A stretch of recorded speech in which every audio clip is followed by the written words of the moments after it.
los Hechos. Y vamos a leer entonces desde el versículo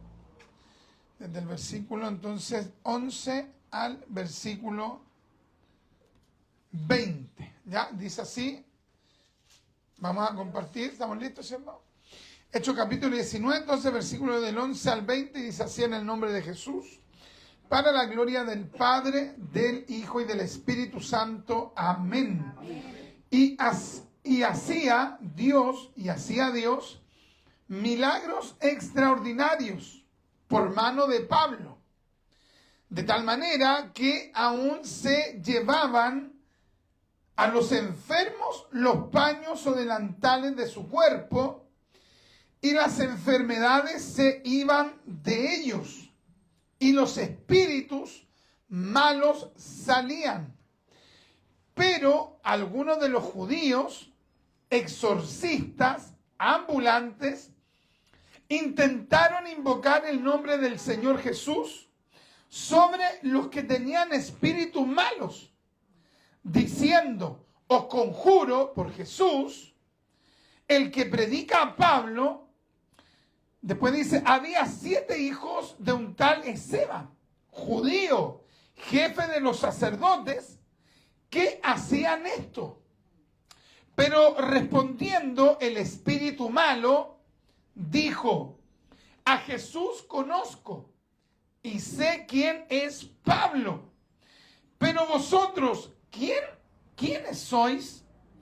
Y el hombre en quien estaba el espíritu malo, saltando sobre ellos y dominándolos, pudo más que ellos, de tal manera que huyeron de aquella casa desnudos y heridos.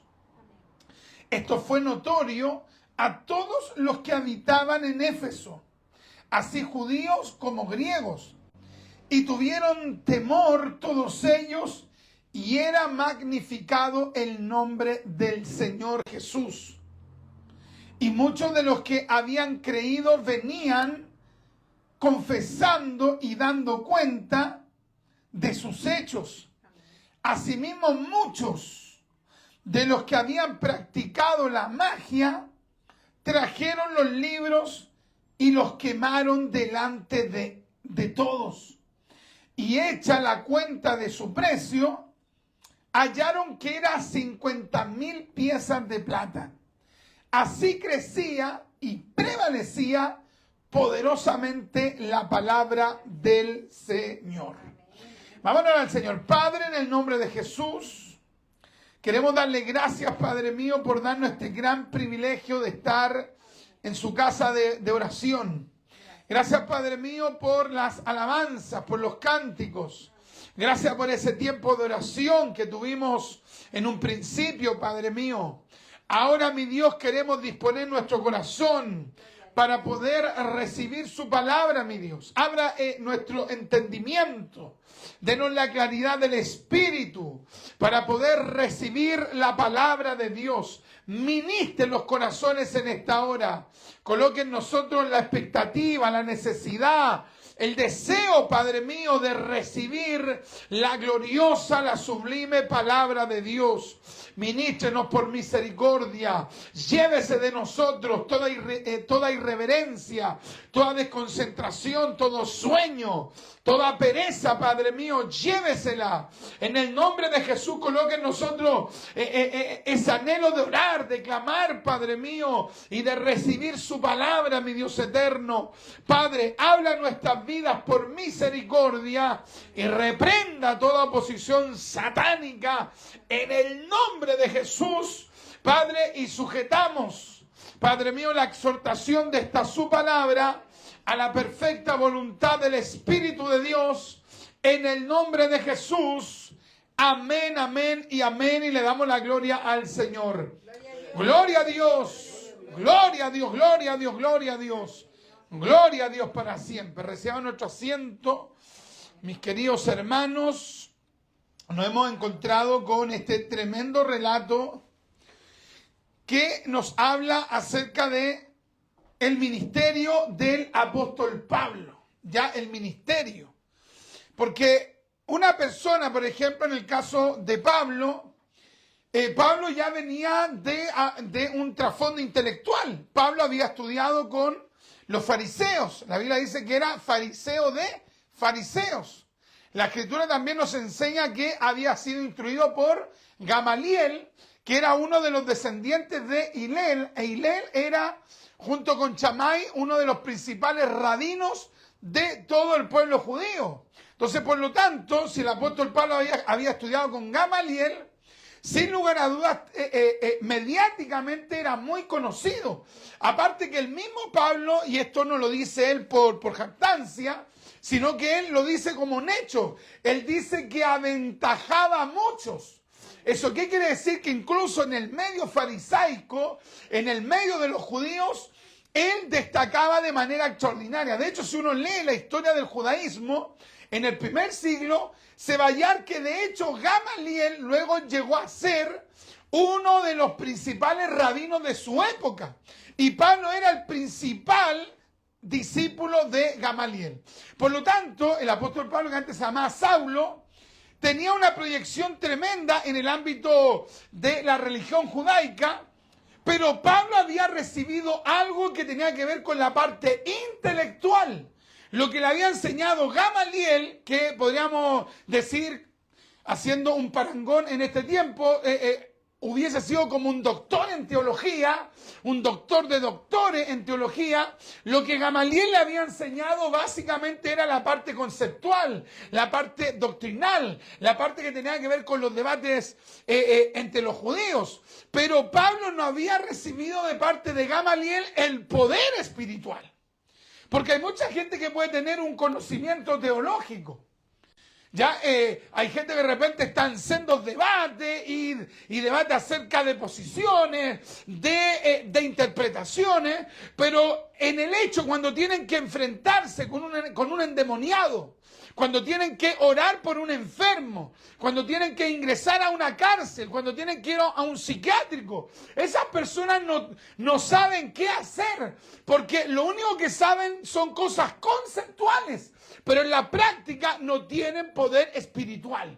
Entonces, desde que el apóstol Pablo se encuentra con Jesús, Jesús se le aparece, a partir de allí Pablo comienza a conocer ya al Dios de Israel en la práctica, en la comunión, en la búsqueda, y a partir de allí Dios comenzó a colocar en él una autoridad espiritual que nunca él había visto en el judaísmo. Había visto tal vez casos en particular, pero él no había visto que hubiese alguien que tuviese tal poder como, por ejemplo, hacia los espíritus y hacia, por ejemplo, algún, no sé, digamos, algún espíritu que quisiese irse en contra de la doctrina cristiana. O sea, él nunca había lidiado con esos poderes espirituales.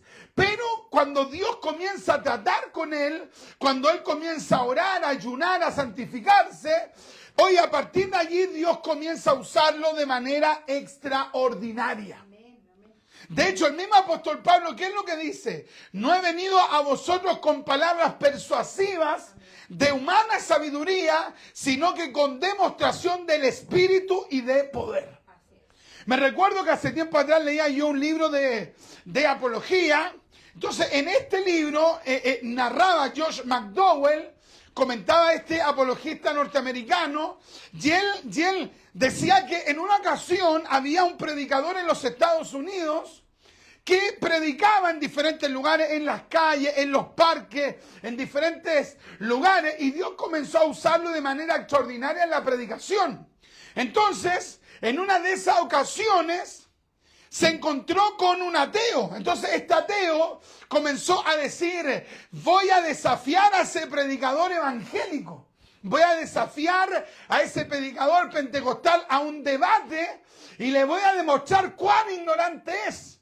Él tenía estudios de filosofía, de posgrado, etc. Entonces el deseo de él era avergonzar al predicador pentecostal. Entonces finalmente un día va hacia donde el predicador pentecostal y le dice, oye, yo veo que tú te acercas a las personas indigentes, te acercas a las personas de la periferia, les predicas y se vuelven a Cristo, pero tú dices que tienes la verdad y a mí me gustaría que tú me demostraras esa verdad y te desafío a un debate. Él en su corazón, el ateo, pensó que el predicador pentecostal se iba a excusar rápidamente y le iba a decir, no, yo no estoy dispuesto a debatir, yo no quiero hablar de esos conceptos. No, sino que el predicador simplemente le dijo, sí, yo acepto tu propuesta, acepto el debate, pero con una pura condición. Y el ateo, pero contento, porque dijo, lo voy a ridiculizar, me voy a burlar de él, porque este no sabe, este no es culto, este no es erudito, este no es intelectual, entonces lo voy a avergonzar. Y el predicador pentecostal le dijo, te coloco una pura condición. Y la condición es que el día del debate tú pones la fecha, tú pones el lugar, y yo voy a ir donde tú me digas. Lo único que yo te pido es que ese día, tú eres ateo, tú ese día me tienes que llevar a 100 personas que hayan sido transformados por tu enseñanza. Y ese mismo día yo te voy a llevar 100 personas que fueron cambiadas por el poder de Cristo. El ateo no reflexionó muy bien acerca de lo que estaba él aceptando. Él dijo, ya ese día voy a estar. Y pongámosle que para esa fecha faltaban 2 meses. Y comenzó a pasar el tiempo, comenzó a buscar a otro ateo, a gente que quisiera, digamos que ir con él a ese debate. No que él las haya transformado con su enseñanza, sino que simplemente comenzó a buscar gente que coincidiera con su planteamiento y que quisiera avergonzar al predicador pentecostal. Comenzaron a pasar los días, las semanas, 2 semanas, y se dio cuenta que ni siquiera había reunido a 10 personas. Entonces fue donde el predicador pentecostal y le dijo, no podemos bajar el número.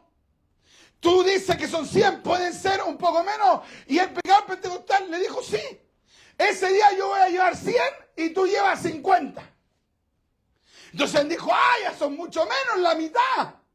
Y resulta que comenzaron a pasar los días. Oye, en síntesis, al final, el ateo tuvo que decirle al cristiano que no había hallado a nadie que quisiese ir con él al debate con el predicador pentecostal. Y allí el predicador pentecostal, con esa sabiduría que le dio el Espíritu, le dijo, ¿te das cuenta que tu mensaje no cambia? Que tu mensaje no transforma, que tu mensaje son conceptos, que la gente sigue igual. Mira, yo no soy tan culto como tú, pero el poder de Dios me ha respaldado y todas estas personas han sido cambiadas por Jesucristo. Por lo tanto, Pablo tuvo que entender que el Evangelio no era solamente temas doctrinales, que es la base, que es lo esencial. Pero esta doctrina, esta enseñanza, era enseñanza espiritual que estaba respaldada con el poder del Espíritu Santo. Es por eso que Pablo dice en Romanos 1:16, porque no me avergüenzo del Evangelio, porque el Evangelio es poder de Dios para salvación a todo aquel que cree. Estamos en una época donde la gente quiere prácticamente retroceder al Saulo. Anhelan ser el Saulo más que ser el Pablo. No sé si me explico. Saulo el intelectual, Saulo el académico, pero no tienen la búsqueda de Dios que tuvo el apóstol Pablo. Es la misma persona, pero Pablo es el que ya era convertido. Pablo es el que entendió que toda su cultura no podía transformar a nadie, que toda su cultura nunca pudo hacer una nueva persona, pero el Evangelio de Cristo sí lo había transformado a él y también a los que le habían oído predicar a él. Alabados al Señor, amén. Así es. Hoy día estamos en un periodo donde prácticamente los cristianos solo quieren ser intelectuales. gente que quiere debatir, y yo eso lo encuentro extraordinario, pero quieren debatir sin oración, sin ayuno, sin búsqueda, sin ir a las cárceles, sin ir a los hospitales, sin ir a los psiquiátricos. Hay una competencia de quién sabe más. Y sobre todo los jóvenes, y se hacen preguntas capciosas, se hacen preguntas sutiles. Oye, y ya no le importa mucho el saber qué es lo que dice la Biblia, sino que imponerse con el punto. El apóstol Pablo tuvo que llegar a entender, y sobre todo con esta situación que él vivió, que cuando el Mesías se le apareció, ¿se acuerdan ustedes que quedó ciego? Quedó ciego, y esa ceguera nadie se la pudo quitar terrenalmente. Ningún profesional le pudo quitar la ceguera. Solamente cuando Ananías le impuso las manos y declaró sanidad sobre esa vista, a partir de allí Pablo volvió a ver. O sea, Dios tuvo que enseñarle que el evangelio es poder de Dios. No podemos pretender rebajar el evangelio solo como a un campo intelectual. Tenemos que prepararnos, tenemos que educarnos, tenemos que conocer más que cualquiera la palabra de Dios. Pero no podemos olvidar que el evangelio es poder de Dios.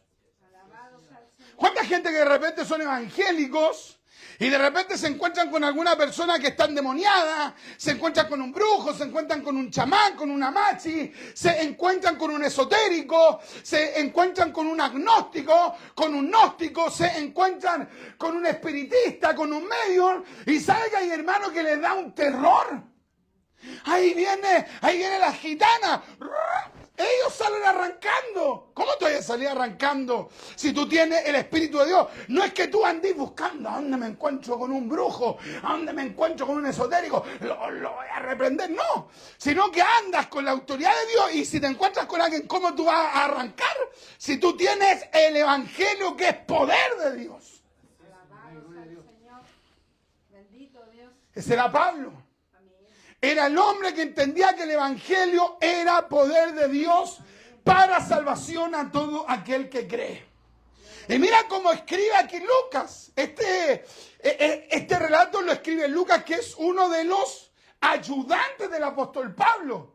Y mira cómo dice: y hacía Dios milagros extraordinarios por mano de Pablo. Él podía haber dicho, y Pablo hacía extraordinarios milagros, pero no dice así, como dice, y Dios, y hacía Dios milagros extraordinarios por mano de Pablo. Te das cuenta que Lucas, que la iglesia primitiva, siempre entendieron que era Dios haciendo milagros por medio de alguien. Nunca tributándole la gloria a Pablo, nunca tributándole la gloria al predicador, sino que siempre entendiendo que el predicador es solo el medio, es el instrumento, porque el que obra es Dios. Qué chocante es cuando nosotros vemos a Cash Luna, y sobre todo a Cash Luna, este milagrero, este curandero, que hace todo un circo, una pantomima, un espectáculo, cuando supuestamente le está sanando a alguien. Y él hace que la gente diga que él sana. Oye, qué absurdo. Allí uno ya ve que en realidad no es Dios el que está orando en él, sino que es otro espíritu, porque con su ministerio el exaltado es él y no es Dios el exaltado. Nosotros nos vamos a sentir agradecidos, por ejemplo, con la persona que me predicó a mí el Evangelio, y yo conocí a Cristo, por supuesto. Y si alguien oró por mí en algún momento y yo estaba enfermo y Dios me sanó, voy a estar agradecido también de que esa persona haya orado por mí. Pero yo nunca me voy a olvidar que cada una de estas personas fueron instrumentos. Qué triste el ver cómo hay gente que se le olvida que es un instrumento. Se le olvida que es un medio. Se le olvida que es simplemente la persona, el vaso de honra que Dios usó. Imagínate aquí, Lucas podría haber dicho, bueno, mi líder espiritual es Pablo, entonces yo voy a decir que fue Pablo para que Pablo no vaya a pensar que no estoy reconociendo su ministerio, no. Lucas entendía que los hombres eran instrumentos de Dios. ¿Por qué muchas veces Dios no se mueve? Primero, porque no hay búsqueda espiritual. Poca oración, poca búsqueda. Y número dos, porque hay un número de gente soberbia, de gente altiva, de gente contumaz, de gente que solo está buscando el reconocimiento. En este caso, Dios nos enseña de que es Él el que sana, es Él el que obra de manera extraordinaria, y en este caso Dios lo hizo por medio de Pablo. Alabado sea el Señor. Bendito sea Dios para siempre. Qué tremendo que hayan personas que estén dispuestas a ser instrumentos de Dios. De tal manera que aún se llevaban a los enfermos los paños delantales de su cuerpo. Y las enfermedades se iban de ellos y los espíritus malos salían. Este es uno de los textos que se ha tergiversado más y lamentablemente se ha tergiversado acá en Chile por el poco acceso a la información y de manera mayoritaria en Latinoamérica, en Brasil. Porque a partir de este versículo muchas veces se entendió de que, por ejemplo, ya pensemos que esta era una camisa que usaba una persona llamada Juan, pongámosle. Entonces Juan estaba enfermo y le llevaban la camisa de Juan al pastor, al predicador, y el pastor y el predicador ungía ya la camisa y luego la persona se ponía esa camisa y se supone que ahí recibía la sanidad. Ya, o sea, a partir de este versículo ellos entendían aquello, pero el versículo no dice eso. El versículo, por ejemplo, si vemos una versión popular, vamos a leer, por ejemplo, dice así: Dios hacía milagros extraordinarios por medio de Pablo, a tal grado que a los enfermos le llevaban los pañuelos y delantales que había tocado el cuerpo de Pablo y quedaban sanos de sus enfermedades. También los espíritus malignos salían de ellos.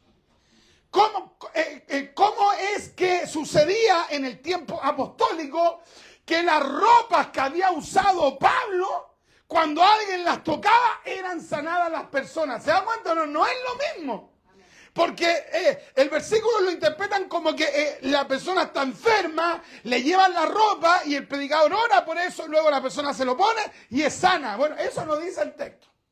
El texto dice que las ropas de Pablo, cuando alguien tocaba esa ropa, era tal la unción de Dios, era tal el poder espiritual que había en Pablo, que incluso ese poder quedaba en las mismas ropas de Pablo, de tal manera que cuando alguien tocaba esa ropa, era sanado. Gloria a Dios. Santo Dios. Alabado sea el Señor. Esto nos permite entender la consagración que había en la vida del apóstol Pablo. Este pasaje no pretende que, por ejemplo, que el predicador después ande, yo no me voy a lavar la camisa porque tal vez esto esté con tanta unción que en algún momento en una vez alguien lo toca y es sano. No. Lo que quiere mostrar nuestra palabra es la extraordinaria consagración que había en Pablo. De tal manera que esa unción del Espíritu quedaba en las ropas de él y la gente era sanada. Lamentablemente, si meditamos en esto, en el día de hoy muchas veces, ¿sabe qué? Uno tiene que decir, aleja la ropa porque tu ropa es tan inmunda, que hay gente que está tan entregada al pecado que la misma Biblia dice que incluso hasta su ropa uno tiene digamos que rechazarla. O sea, en el caso de Pablo era la consagración que el hombre tenía, que de tal manera era esa búsqueda que incluso hasta sus ropas quedaban ungidas con el poder del Espíritu Santo. Ahora, ¿podríamos nosotros pensar que en algún momento nuestra búsqueda espiritual va a llegar incluso hasta impregnar nuestras propias ropas? Muchas veces nuestras propias ropas quedan impregnadas ¿de qué? Del pecado. de la tibieza, del doble ánimo, de la falta de compromiso. De eso muchas veces queda impregnada la ropa. Es muy poco probable que uno diga, oye, ese hermano, por ejemplo, en el caso de Yaira, yo creo que el hombre oraba, el siervo de Dios oraba 1 hora, 2 horas, 3 horas, 4 horas, 5 horas, 6 horas, 7 horas, 10 horas seguidas. Indudablemente que esas ropas yo creo que quedan llenas de la unción del Espíritu. Pero ¿cuánta gente ora eso? Si hay gente que puede estar orando 10 minutos y como hablábamos, el domingo están zeta, ya no dan más, media hora cansado. Hoy pensar 1 hora, 2 horas, jamás en su vida han orado 2 horas, jamás se han apartado, digamos, a un monte, a un cerro, a un campo, a venir, no sé, a la iglesia a orar en secreto 2, 3 horas. Casi nadie lo hace. Entonces, claro, los milagros extraordinarios que Dios hacía por Pablo era porque Pablo tenía una tremenda búsqueda espiritual.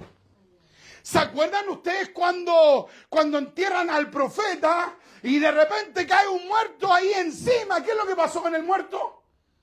¿Se acuerdan o no? Resucitó. O sea, todavía quedaba unción allí, imagínate. Si la unción es algo verdaderamente excepcional, cuando alguien busca, eso comienza a impregnar a la persona. Alabados al Señor. Hay un texto en el profeta Isaías, creo que dice que incluso hasta su cara testifica contra ellos. ¿Qué significa? Que hay gente que está tan llena del pecado, está tan llena de tibieza, que su cara misma dice cuán mal espiritualmente está. Entonces, la figura de Pablo nos convoca de parte de Dios a buscar a Dios, a consagrarnos. Mira cómo Dios se movía. Dios se movía en sanidades físicas y a tal punto era la unción que había en las ropas de Pablo que los espíritus malos salían. Espíritus malos. Así es. Santo su nombre. De repente uno ve personas, por ejemplo, está predicando a alguien y se va a poner a orar por los enfermos o unge a un endemoniado. Oye, casi están horas orando y la persona ahí está. Ni los pesca. No hay autoridad espiritual. Sí, tal vez esa persona pueda citarme el texto en griego.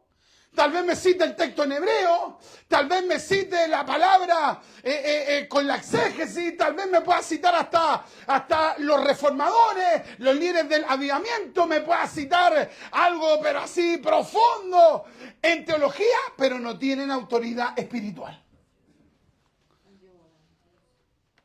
Alabados a Dios. ¿Cuántas personas que de repente tienen que pedirle a alguien, por favor ven a orar? Ay, usted no es cristiano. No, es que venga usted, pero ¿por qué tengo que yo no? Porque usted busca. Ah, entonces, o sea, usted no busca. No, es que voy a llamar al pastor tanto, porque si viene él sí que puede venir a orar hasta casa, que hay ruido. Ay, y usted no es cristiano, y usted no vive en esa casa, sí. Y entonces, ¿por qué usted no ora? ¿Sabe por qué no ora? Porque sabe que no tiene autoridad espiritual. Alabados al Señor. Ahora, ¿la autoridad espiritual es para un grupo selecto? ¿La autoridad espiritual es solo para los pastores, para los obispos? ¿O la autoridad espiritual es para todos los creyentes? Marcos capítulo 16, ¿qué es lo que dice? Y estas señales seguirán a los que creen. En mi nombre echarán fuera demonios. O sea, esta autoridad espiritual es para todos los que creen. ¿Y por qué de repente la persona dice, no, es que llamen al pastor, llamen al obispo, es que llamen a esa hermana espiritual? Ah, ya, o sea, usted me está diciendo que usted no busca. Usted me está contando indirectamente que usted no tiene esa autoridad espiritual. Hay que tener consagración. Y aquí Lucas hace un tremendo contraste. Porque por un lado parte hablando, ¿cierto?, del apóstol Pablo, el respaldo que había en Pablo, y luego Lucas nos cuenta de unos personaguillos. Unos personaguillos, o como diríamos aquí en Chile, unos chantas, 100% chantas, que al parecer estos tipos en algún momento vieron a Pablo ir de ciudad en ciudad predicando y echando fuera demonios. Entonces, uno de ellos dijo, mira lo que hace. Dice en el nombre de Jesús, ¡fum! Y los demonios se van. ¿Y por qué no hacemos nosotros lo mismo? Comencemos a andar de ciudad en ciudad. ¿Y cómo es ahí que en una de esas nosotros tenemos ese respaldo? Aquí dice, pero algunos de los judíos exorcistas ambulantes. Ambulantes. Otras versiones traducen itinerantes. Es decir, que luego que vieron a Pablo, estos tipos rápidamente como que vieron un negocio. Mira cómo echó fuera demonios. Ahora la gente después lo busca. Y la gente, por ejemplo, quiere bendecir la obra. Y si hacemos lo mismo nosotros y comenzamos a andar de ciudad en ciudad, miremoslo bien, ¿cómo lo hace? Ya dicen el nombre de Jesús. Ya.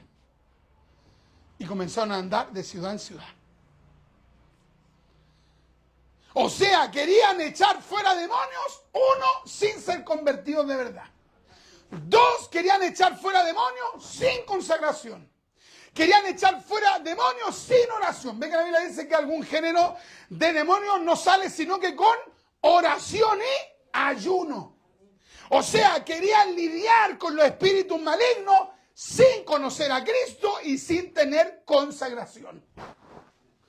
Hermano Richard, pero yo tengo primer año de teología. Tengo segundo año de teología. Hermano Richard, me leí 10 libros. Es que eso no te da autoridad espiritual. De hecho, de la gran mayoría de las personas que yo conozco que saben mucho, la gran mayoría no son gente de oración. No son gente que yo pueda decirle, hermano, vámonos al cerro a buscar a Dios en ayuno, consagrémonos a Dios una tarde. Ellos nunca van a tener tiempo. Entonces estos tipos quedaron escandilados. Quedaron escandilados con el poder de Pablo, pero no pensaron en la consagración de Pablo. Es fácil, por ejemplo, que alguien coloque el tono de Gigi Ávila y le ponen el tono. Y le ponen el tono, ¿no? ¿Cuánto alaban? Y le ponen el tono, pero el puro tono. ¿Cuántos de ellos buscan a Dios como Gigi Ávila? Entonces, así hay gente que va quedando escandilada con los ministerios de personas que Dios ha usado en la historia. ¿Cuánta gente que tiene ínfula de, por ejemplo, de ser un reformador? Claro, tienen la pura ínfula, pero en la práctica ellos no buscan a Dios. Y Dios tampoco los llamó a reformar nada. Entonces hay gente que escandila o que queda escandilada, pero que en realidad ellos no tendrían el nivel de consagración de esa persona que Dios usó. Hoy día con las redes sociales, ¿cuánta gente que tiene su ministerio y trata de imitar a otro, pero ellos mismos no tienen búsqueda de Dios? Entonces aquí Lucas, ¿usted cree que Lucas hace este contraste de manera accidental, de manera casual? No, Lucas por el Espíritu nos está mostrando cómo Dios va a respaldar a ciertas personas y a otras no las va a respaldar. Y especialmente Dios no va a respaldar a los que no conozcan a Cristo, aunque esos utilicen la correcta fórmula. Amén. Alabado sea el Señor. Bendito Dios. Es como, por ejemplo, hay gente que de repente se aprende esta frase. Me cubro con la sangre de Cristo y no son ni cristianos. No son ni cristianos y se cubren con la sangre de Cristo. No, primero tenés que convertirte. Amén. Me cubro con la sangre de Cristo. Oye, no van a la iglesia, no oran, no tienen vida cristiana, pero dicen voy a hacer estos trámites en el nombre de Jesús. Como fórmulas. Pero ellos no son cristianos. Amén. Así es. Que no se les vaya el gozo. Alabado sea el Señor. Entonces estos tipos pensaron que era una fórmula. ¿Cuál es la fórmula? Digamos, repitamos lo que dice Pablo. Repitamos de esta manera, digamos de esta manera. Ahora, ¿qué es lo tremendo de estos tipos? Dice, pero algunos de los judíos exorcistas ambulantes, ellos que eran judíos. Ahora, preguntémonos lo siguiente. ¿Pablo hacía exorcismo? Pablo nunca hizo un exorcismo. Pablo hizo liberación, no es lo mismo. Los curas hacen exorcismo. Y hacen todo un show, y toman una cruz de madera, de metal y del agua bendita. Hacen todo un ritual. Es como una brujería, pero pseudo cristiana, porque no es cristianismo eso. Así es. Amén. Eso es exorcismo.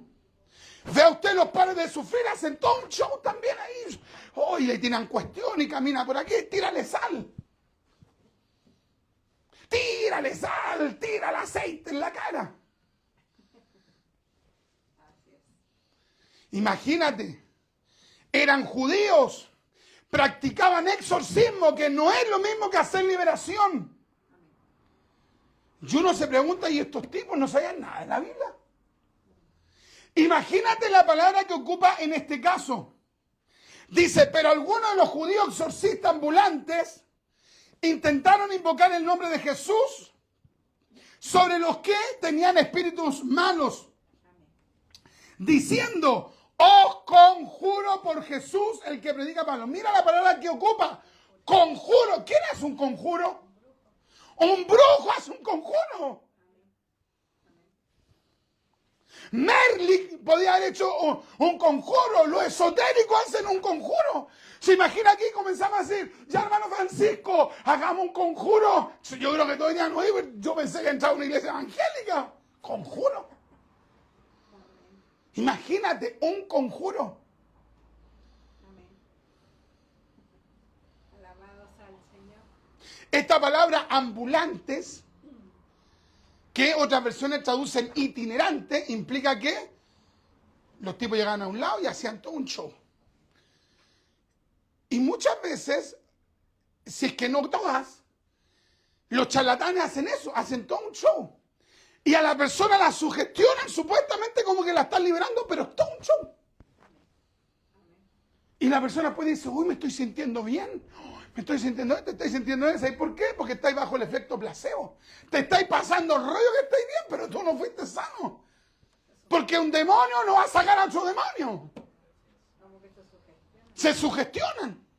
Gracias, hermano. Y el texto da a entender, los exegetas comentan, que al parecer en este cuento, en esta pantomima, le fue yendo bien. Pum, por acá voy, pum, pum, pum, pum, pum, juntando plata. O sea, lo que los movía a ellos no era el amor al alma. Lo que los movía a ellos no era la necesidad de las personas. Lo que los movía a ellos no era que Dios liberara a la persona. Era vivir de eso. Claro, y veían a Pablo predicando, orando. Quedaron impresionados. Apréndete la fórmula. Ve como el hermano cita los versículos. Ve el tono que pone. ¿Usted sabía que hay mundanos que dicen, cuando quiero me hago pastor? Y así hacen. Cuando quiero me hago pastor. Así levanto una iglesia, dice. Mire lo irreverente. ¿Y cómo tú lo harías? No, es que yo lo he visto. Hablan aquí, allá. Así junto a la gente. Y si quiero hasta le coloco el nombre. La iglesia de los últimos tiempos.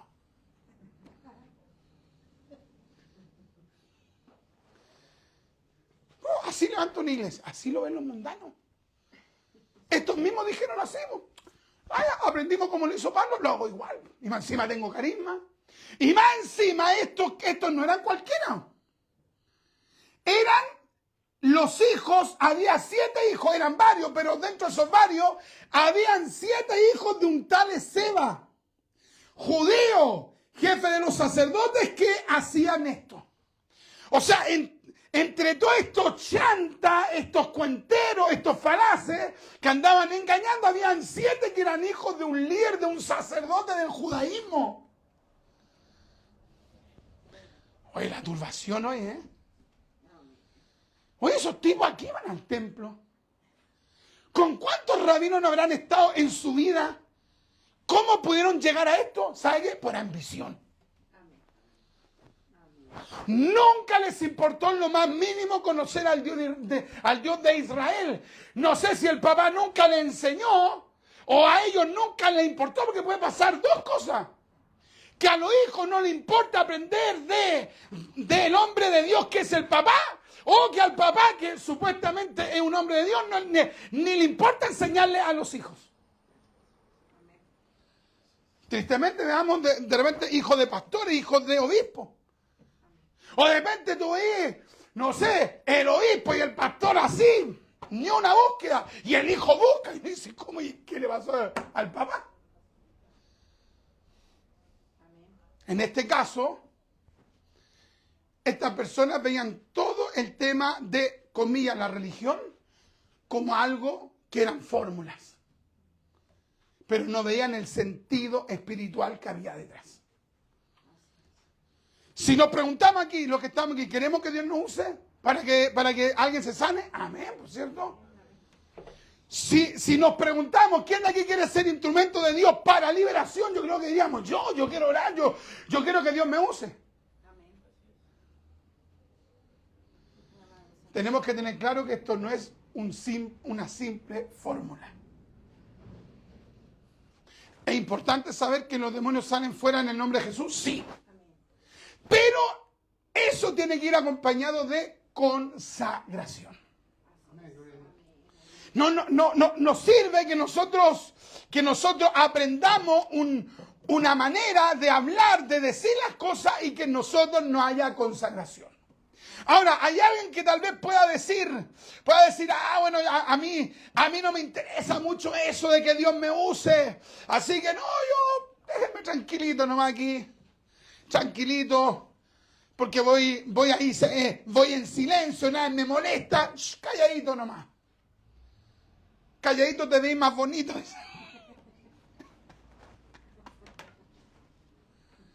Pero esa persona puede garantizar que en ningún momento se va a enfrentar con un endemoniado. Usted podría garantizar que en ningún momento nadie le va a pedir una oración. Ya, ¿y usted qué va a hacer? Espera un poquito, voy a llamar al hermano Richard. Yo así me está llamando, no le contesto. No, pues tal vez le conteste, pero yo le voy a decir, ¿sabe? Ore usted, por hermano. Si usted sirve a Dios, es que no estoy orando. Ay, es que ese es otro tema. Usted no está orando, usted no está buscando, usted no se está consagrando. Entonces esto Dios lo está permitiendo para hacerlo reaccionar. ¿Qué es lo que le pasó a estos tipos? Fueron a echar fuera al espíritu inmundo. Pero respondiendo el espíritu malo dijo, a Jesús conozco y sé quién es Pablo, pero vosotros, ¿quiénes sois? Y el hombre en quien estaba el espíritu malo, saltando sobre ellos y dominándolos, pudo más que ellos. De tal manera, que tremendo, que huyeron de aquella casa desnudos y heridos. Oye, qué tremenda, qué vergüenza habrá sido. Algunos van y digamos que interpretan este pasaje bíblico como que simplemente en ese momento digamos que le quitaron una túnica de encima o cosas por el estilo. Pero el texto bíblico nos habla con claridad. ¿Qué nos habla? Que efectivamente estas personas tuvieron que salir huyendo. Porque cuando hay una persona que quiere enfrentar las tinieblas, que quiere enfrentar al diablo, que quiere enfrentar a los demonios sin búsqueda, lo que le va a pasar a esa persona es que va a quedar avergonzada. Entonces, ¿qué nos quiere decir Dios en esta hora? Que tomemos en serio este campo espiritual. Que tomemos en serio nuestra consagración. Que tomemos en serio el que seamos instrumentos de Dios. ¿Se imagina usted, Pablo, 100% en la carne? ¿Cómo lo hubiera hecho con toda digamos, esa gente que venía con diversos espíritus inmundos? ¿Cómo lo hubiera hecho Pablo? Sin búsqueda, le hubiese pasado lo que le pasó tal vez a muchos. Hubiese quedado avergonzado. Uno ha oído tremendo testimonio de gente que de repente, por ejemplo, le ha tocado orar por alguien y de repente ha ido a orar por esa persona y la persona de repente cambia la voz y la persona, digamos que agarrada por un demonio, le ha dicho al predicador, al líder, al hermano que iba a orar por él, le ha dicho, ¿y qué vení a orar tú por mí si tú ayer hiciste esto, esto y esto? Y así ha quedado la persona avergonzada. Pero si la persona está buscando, si la persona está consagrada, sabe que tiene una autoridad espiritual. ¿Qué es lo que dice Pablo? No tenemos lucha contra carne ni sangre, sino que contra principados, potestades, huestes espirituales de maldad. O sea, nosotros, mis queridos hermanos, tenemos que tener la convicción que Dios nos va a respaldar, pero tenemos que tener esa vida consagrada. Ya estoy terminando. Más de alguien va a decir, gracias al Señor. Tenemos que consagrarnos. Nosotros sabemos en el momento que tal vez alguien nos diga, ¿puede orar por mí?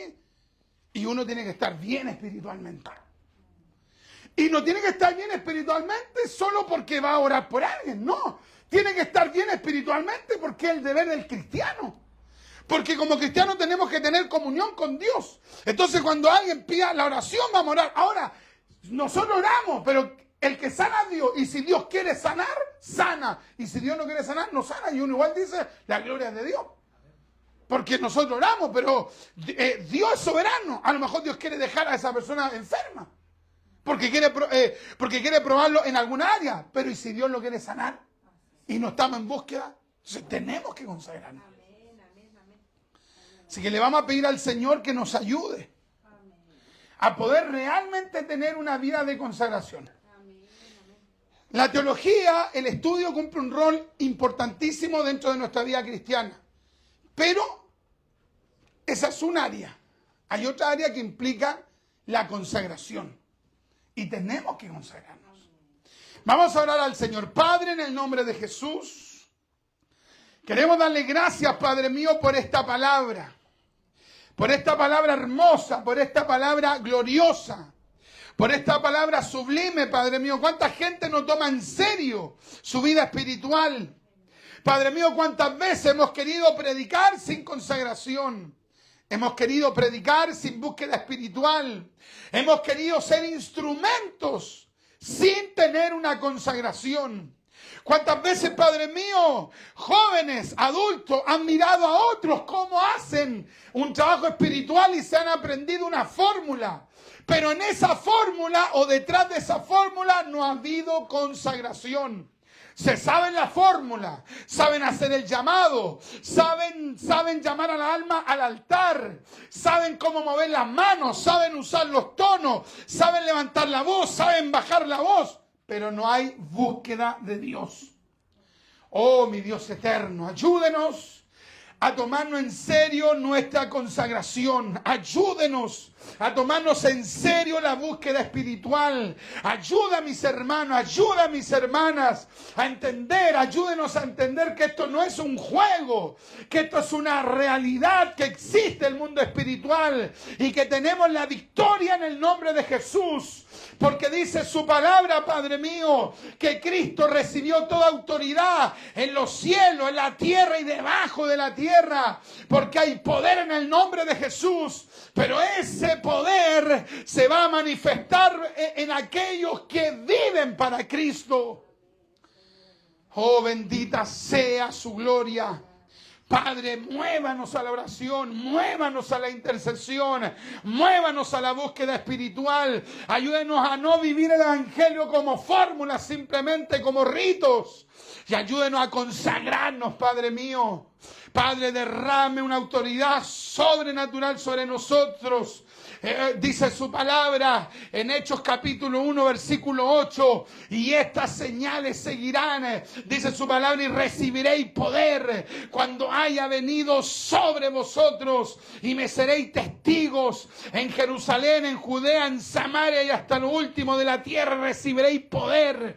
Padre, denos de ese poder. Padre mío, denos de ese poder espiritual. Ayúdenos, Padre, a derribar, Padre mío, fortalezas. Dice la Biblia, porque las armas de nuestra milicia no son carnales, sino que poderosas en Dios para destrucción de fortalezas. Gracias, Padre mío, por esta su palabra. En el nombre de Jesús, en el nombre de Jesús, en el nombre de Jesús, para la gloria del Padre, del Hijo y del Espíritu Santo. Amén, amén y amén. Y le damos la gloria.